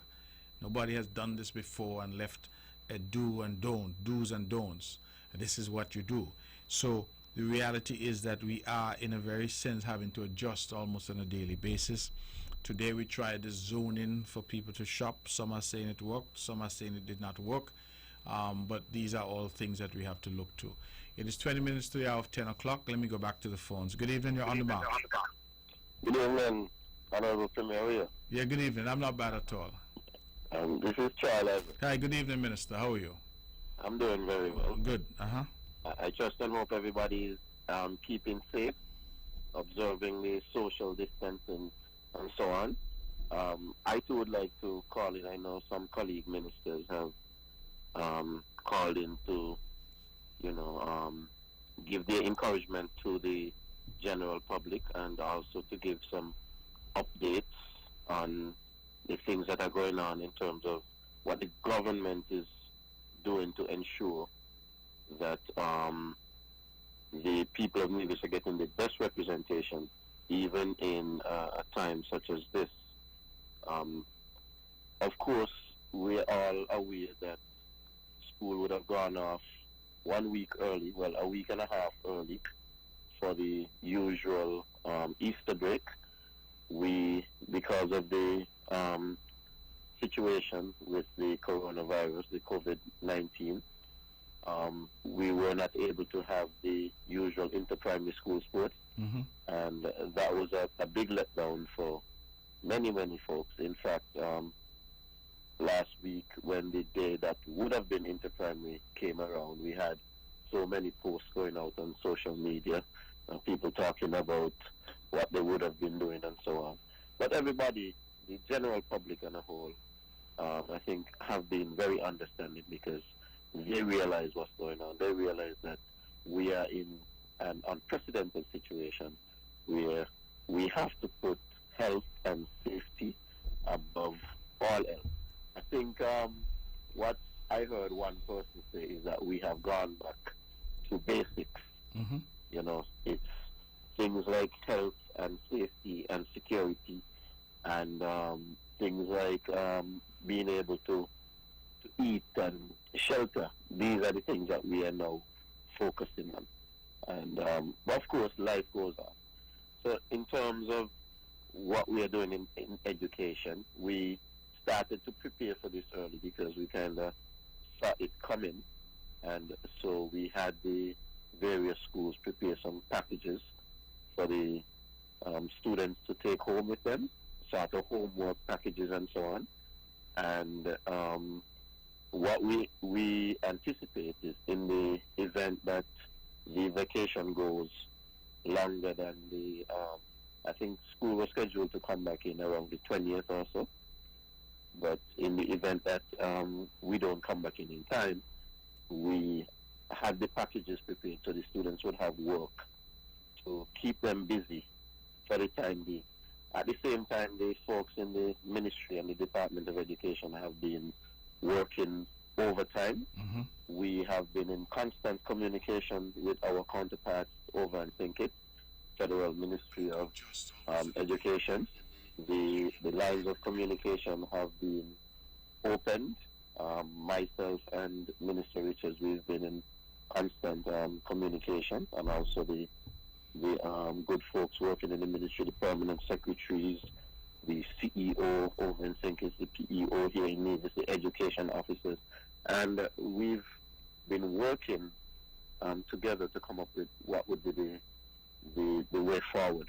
Of course, we all know that for years and years we've heard about introducing technology into our education system, or bringing more technology into the education system. Where what this crisis has done, is it has given us a big jolt, and we are having to now introduce or fast track a lot of these things that we've actually been looking at. So we are now looking at getting some devices for students who don't have access to devices. We are also in communication with some of the service providers here in the Federation to get internet into some of the homes of our students who don't have internet. And of course, all of this would have been informed by surveys that we had done before school went out to find out what students have access to devices, what students have. When you say devices, what do you mean? Devices such as tablets and computers and so on. Okay. And what we are looking for from these devices is that our students would have the ability to access platforms so that they can go on and retrieve their schoolwork. We would have the course curriculum material. We would also have materials such as books and so on available online, that the students would have the resources. We are also looking at platforms in the event that we are not able to have classes back as soon as we want, where people can sit next to each other.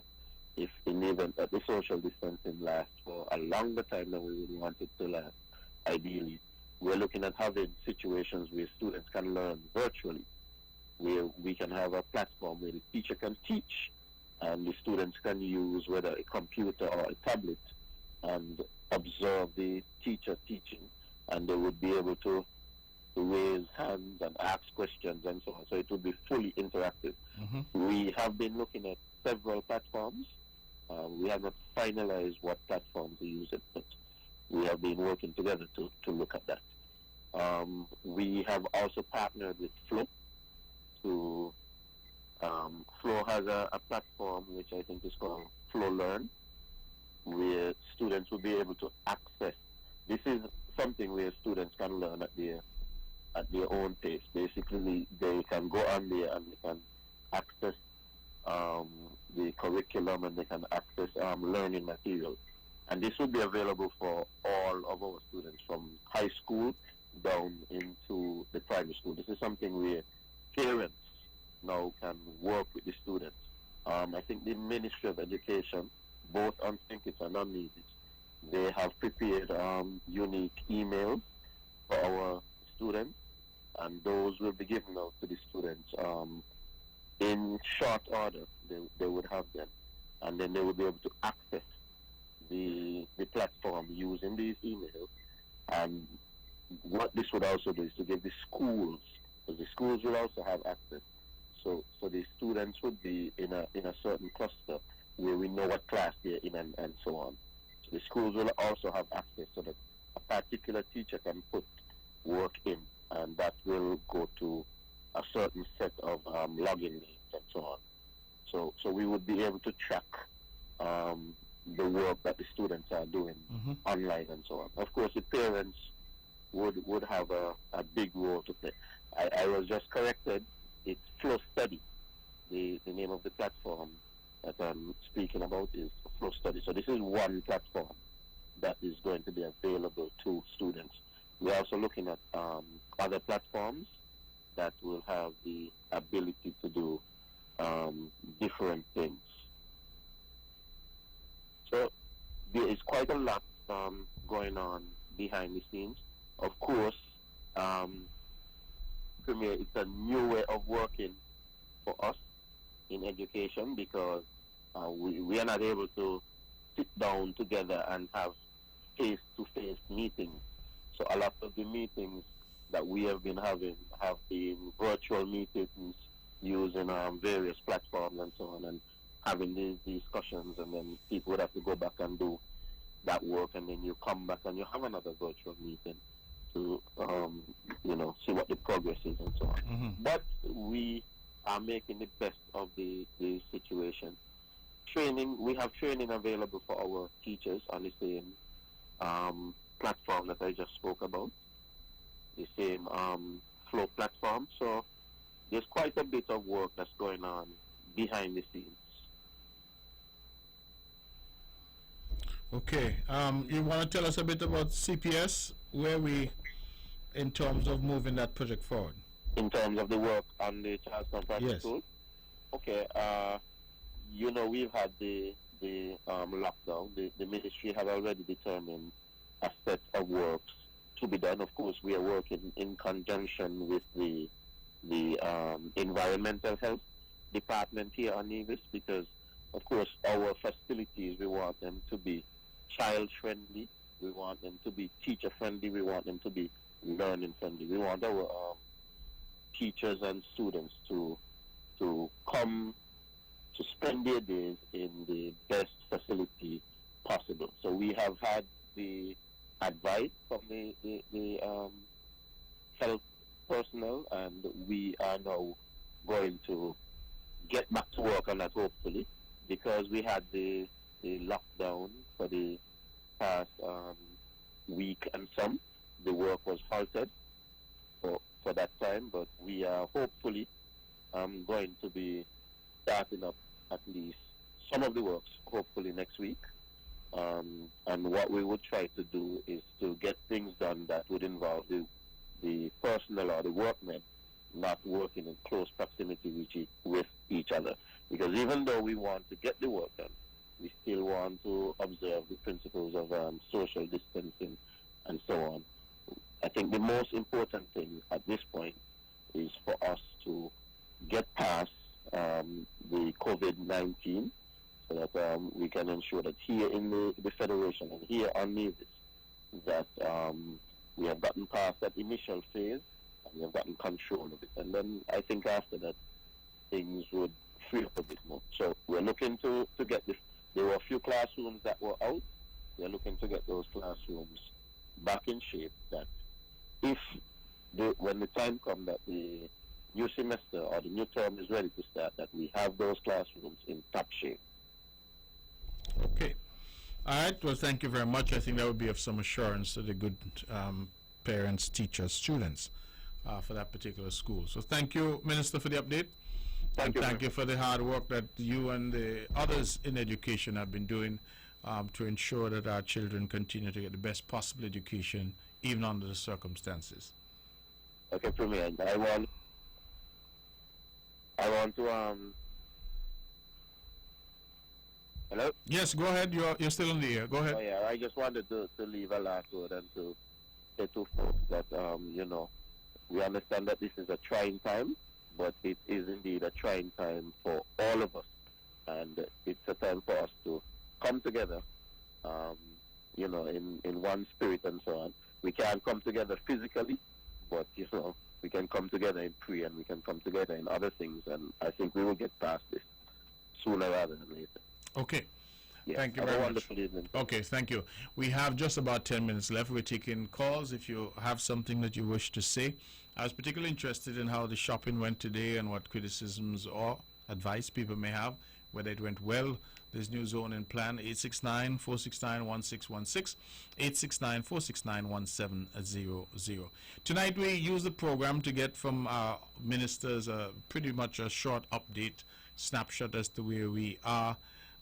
We've heard from various members of the cabinet updating us in terms of agriculture, in terms of social services and our seniors, Culturama, in terms of education, in terms of health, and of course in terms of labor and social security and where we are there as well. And I would want to thank members of the cabinet for taking the time out to call and be a part of the program tonight to update the general public. Obviously we have not been meeting, we have been very active cabinet, but not meeting face to face in light of the difficulties, and we will continue to use every possible medium to update our people. Let me go back to the phones and take some more calls. Good evening, you're on the mark. Good evening, sir. Yes, good evening to you. Yeah, about the banking and the shopping. Yes. It was a so-so. First, Scotiabank, they let you, the seniors, they let you in between the fourth time, they let you a senior in between. Mm. Then you go to RBTT, nobody telling you nothing. You just let you stand up there. Mm-hmm. You go to Rams. Rams was the best. Rams put the seniors on the side to the hardware. This was in St. Kitts. This was in St. Kitts or Nevis? No, Nevis. Okay. Uh-huh. And the others on the other side. And when they let about 6 or 8 on the other side in, they let 4 seniors in. So that because the seniors was not a long line. Okay. Mm-hmm. So that went good. That was best. You go up Volumat. I went and asked the guy. He said, you see, I think it's a bad idea, this first 2 hours. Because a lot of seniors don't know about the first 2 hours. He said, me all the way back to the, I'm a senior. He said, me all the way back in a long line. Mm. And then other seniors come and you let them in. Mm. So that wasn't so good. But apart from Rams as Scotiabank, that was okay. Okay. And then the others wasn't so good. Okay. Okay. All right. Well, thank you very much for that. Mixed reviews, it seems. We continue, of course, to say that no matter what rules are put in place, unless our people are taking this seriously themselves, they will continue to have difficulty. I know in the Cayman Islands, I have some good contacts there, and indicated that the Cayman had tried a partial curfew like us, then they went to a full lockdown. Cases continue to rise because whenever people went out, people were not behaving responsibly. And so, as again I say, short of starting to lock up everybody and charge everybody and bring in that brute force of the law down on everybody, I don't know what else it's going to take. Our people need to take this seriously. And some are using the lockdown and the curfew really to congregate at homes and congregate at bars. They close the door to the bar or the restaurant and they congregate, inside. And they just do not seem to appreciate the very real dangers. And this is a story that we're seeing up and down.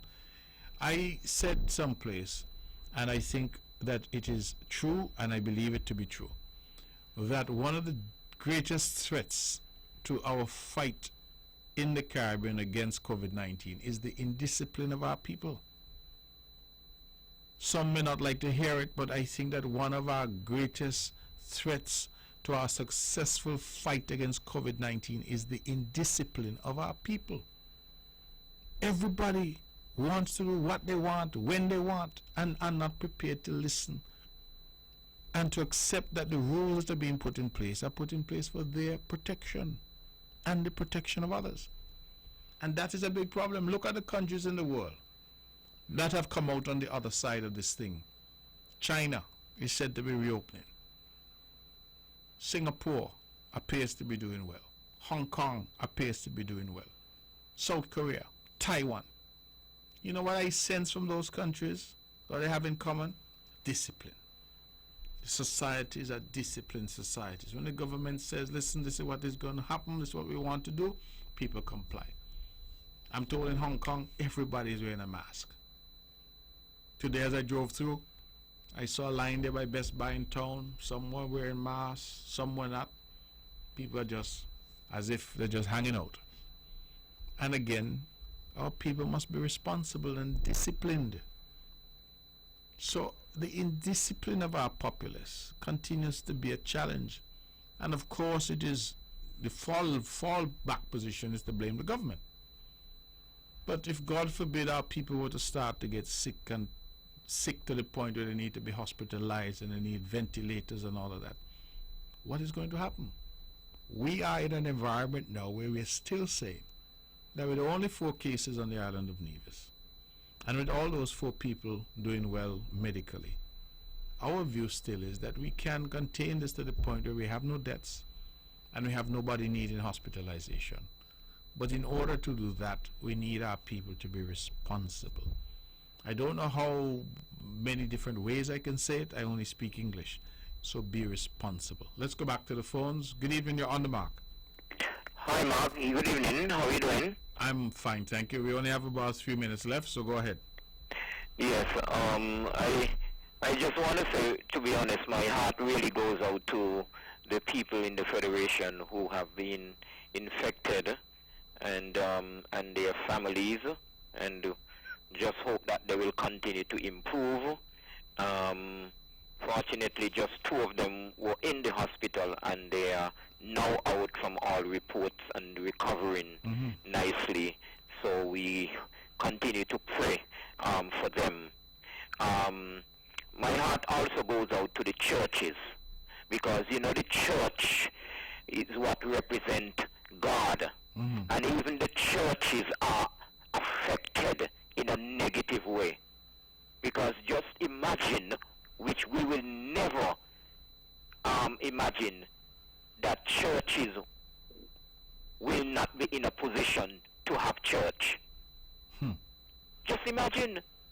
And by not having church, the church is losing.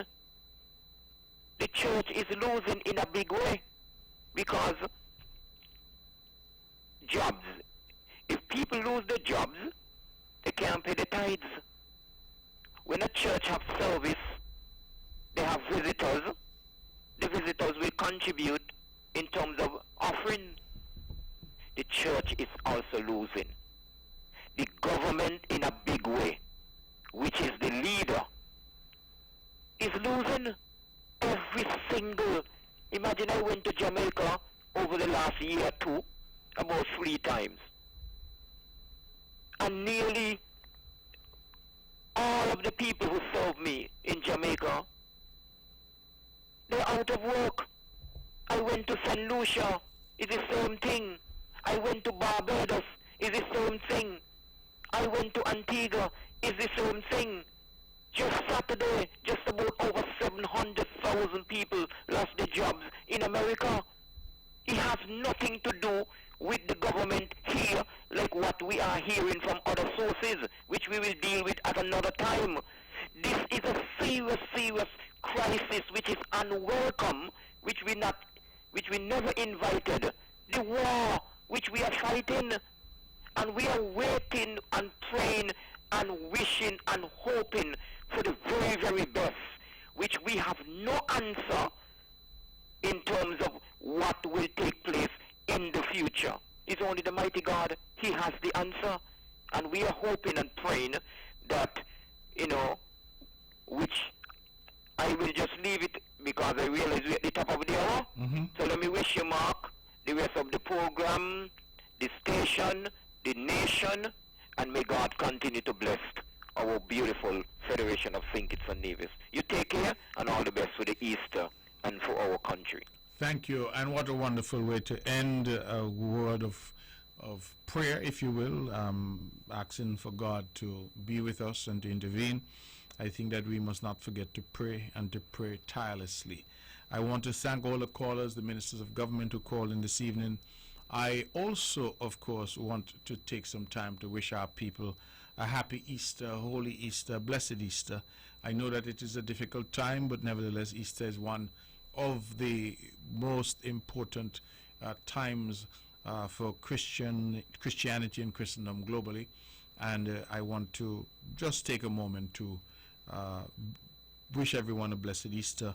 This period of time is unprecedented, and the fact that we're not being able to do our usual on Good Friday or Easter Monday, it is unprecedented. Instead, we find ourselves locked down. Instead, we find ourselves praying for each other, praying for our families, and battling this COVID-19. May we continue to do so. God bless everyone. And this is our show. This show is rebroadcast tomorrow at 1 p.m. And my prayer is that if you didn't get to listen tonight, you may listen tomorrow. And as they say, sometimes it's so nice people listen twice. That's our show. Good night. God bless you. Stay at home and stay safe. Blessings.